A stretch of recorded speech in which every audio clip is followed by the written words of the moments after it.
The next one is displacement. It is the shortest distance between two positions of the object, or it is the difference between final and initial position of the object. Now let us consider the diagram here. Let us consider an object have to move from A to B and then B to C. So in this case, that initial position is A, and final position is B. Right? In this case, now if we want to find out the displacement, since the object has started from A and has to reach at C, so the shortest distance between A, C, so the displacement for this case is AC. Whatever the path it have followed, the displacement will always be the shortest distance and the difference of final and initial position.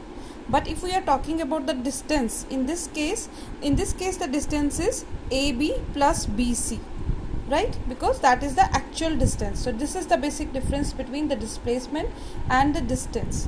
Now suppose consider the second path A, B, C. An object has to go from here to B and then from B to C and then reaches to A. For example, a person has to start from his home, then he goes to market, and then after he goes to his friend's house and then come back to his house. Now the initial and final position both are his house, A position.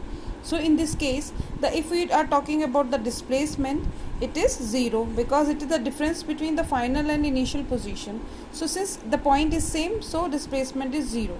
But if we are talking about the distance, that will be equal to AB plus BC plus CA.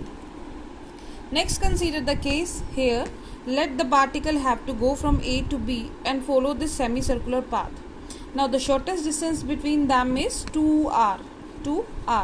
So the displacement in this case is 2r, while the distance was pi r. Similarly, this is the case when the particle have to go to this point. This is the shortest distance, B to C, right?